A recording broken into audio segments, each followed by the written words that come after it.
seguro que vieron recientemente las conmemoraciones del gobierno de México de lo que ellos llamaron los 500 años de resistencia indígena. Esto en relación con los 500 años de la caída de México Tenochtitlán. Vamos a ver qué es lo que lloraron los indigenistas, ¿no? Porque es curioso, porque digamos ese día en la vorágine del debate público que se suscitó en redes sociales, pues estaba este señalamiento de parte de los indigenistas para con los hispanistas, infiriendo ellos que la mayoría de los hispanistas, lo cual me parece un error de aseverar, son españoles. Bueno, pues son como una especie de españoles llorando por la vieja gloria de su pueblo, ¿no? Yo me cuestionaría qué sería más patético: los españoles llorando por la vieja gloria de su pueblo, o los indigenistas llorándole a lo que su pueblo nunca ha sido. Y ni siquiera podemos decir que el pueblo mexicano, sino llorándole a un pueblo que ni siquiera ha sido el suyo, como el mexica. Como esas personas seguro dirán, es que los hispanistas se creen españoles, o sea, a lo mejor los hispanistas mexicanos. Eso es esencialmente mentira. Los hispanistas mexicanos son mexicanos y ya está.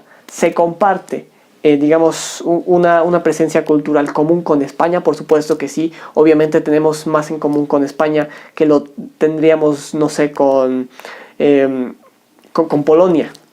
Nos podríamos sentir más identificados con los españoles que con los polacos. Probablemente sí, porque una presencia cultural. A lo mejor incluso Polonia, estoy poniendo un mal ejemplo porque pues Polonia en su mayoría es católica y eso también influye bastante digamos, en lo que puede haber en común entre dos pueblos. Pero bueno, somos más distintos de Polonia de lo que podríamos serlo de España.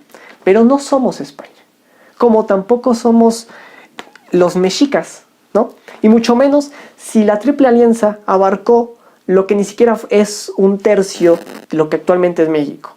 Y si fuera México lo que fue en el primer imperio en cuestión territorial, pues mucho menos sería ni un tercio de lo que es a día de hoy México. Entonces, ni siquiera eso.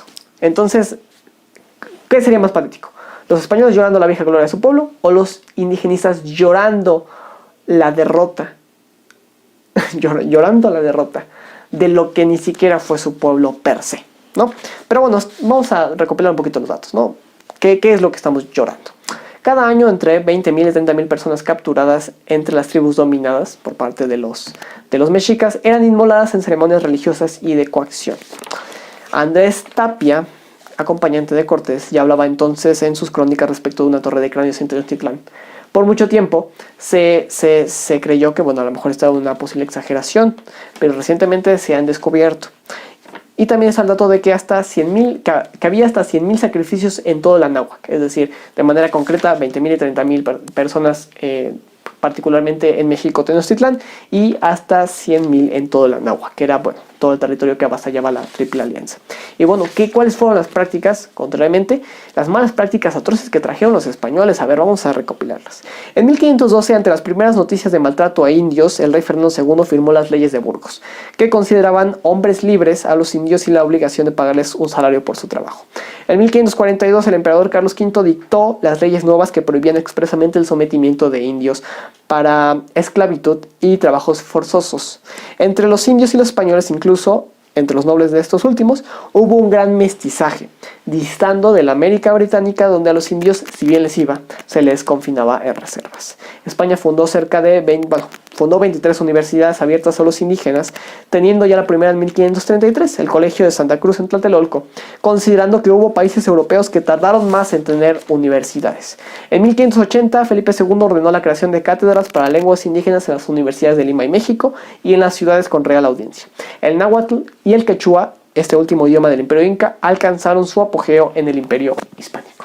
Bueno, allá está. ¿Y ahora qué pasa con el llamado genocidio? ¿Qué pasa con la Santa Inquisición? Ahí está, es esa la respuesta a decir que los españoles son los sanguinarios. Bueno, vamos a checarlo. Tenemos algunos datos. En 1492, según un estudio de Ángel Rosenblatt, había alrededor de 13 millones de indígenas. Para 1540 eran ya 11 millones, sí, pero debido a la propagación de enfermedades que, se quiera o no, trajeron los españoles, es cierto, pero sin alevosía. No era su intención y ni siquiera lo sabían. Para 1940 había ya 16 millones de indígenas. A día de hoy hay un mestizaje generalizado del 90%. Eso no ocurre en un pueblo exterminado, ¿no? Un pueblo exterminado, no hay más indígenas posteriormente de los que había cuando los exterminadores llegan. Cosa podemos poner el ejemplo del Imperio Británico. Porque podríamos decir, bueno, a lo mejor es que había algunos españoles por allí, rebeldillos, que se juntaron con algunas mujeres indígenas, pero no era la intención de la corona, y en realidad esto lo repudiaba, y simplemente era por estos españoles rebeldillos. ¿Saben dónde sí había esos rebeldes que se casaban con indígenas pese a la desaprobación social? Eso lo sabía en las colonias británicas.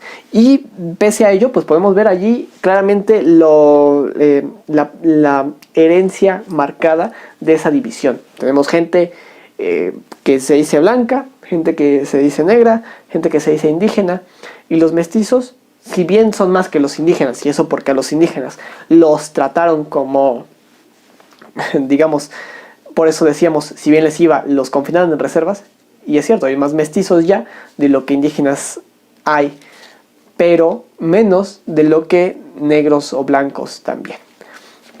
Entonces, ya tuvo Estados Unidos mucho tiempo para, digamos, si hace mucho ya se soltó del Imperio Británico, bueno, pues ya se hubieran podido pues juntar, ¿no? Y hacer crecer el mestizaje. Pero bueno, es que esa es la herencia cultural de una presencia política histórica que malveía eso. En España no ocurrió así, en todo el Imperio Español no ocurrió así, y por eso hay un mestizaje generalizado de cerca del 90%. Porque así, incluso tenemos el ejemplo más conocido, ¿no? El de Hernán Cortés y de Doña Marina.